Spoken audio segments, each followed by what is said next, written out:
On n'est pas, indifférenciés, séparés de la 3D. On a, une dimension matérielle, physique, qui est dans la troisième dimension. Donc cette, dimension-là, elle est à peu près, alors ils disent entre 3 et 5 les généticiens, du génome qui est constitué dans la matière physique. Donc quand vous faites un prélèvement sanguin, ils vont être capables de déterminer vos chromosomes, enfin voilà, vous avez un code génétique qui vous est propre, qui est unique. Donc ça, c'est la physique, classique, c'est la dimension du génome dans la matière. Quand on parle d'ADN quantique, on part sur la dimension, de cet ADN vibratoire, de cette double hélice qui sert d'antenne, en fait, pour capter, l'environnement. Donc c'est là où interviennent les notions d'épigénétique, les dimensions vibratoires, électromagnétiques aussi des cellules et de l'ADN, et on est plutôt dans une dimension, où là, on va déployer nos capacités, nos dons et nos potentiels. Alors comment?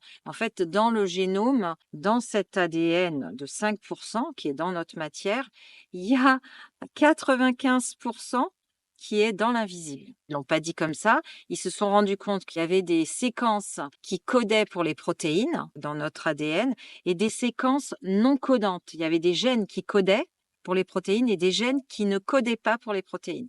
Et donc ces séquences qui ne codent pas pour les protéines, ils ont appelé ça l'ADN poubelle, le junk ADN, et ça représente quasiment 95. Donc c'est énorme.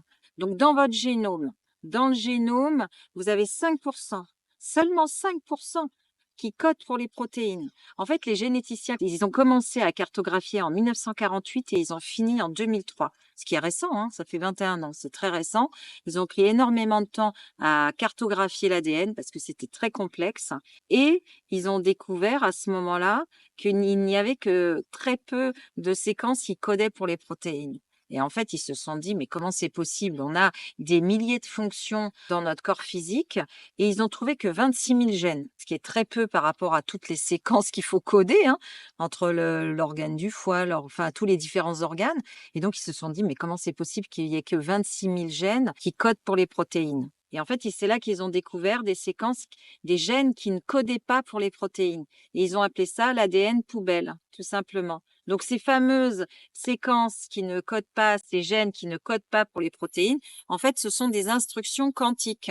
Et c'est ça le fameux ADN multidimensionnel, l'ADN quantique dont on parle.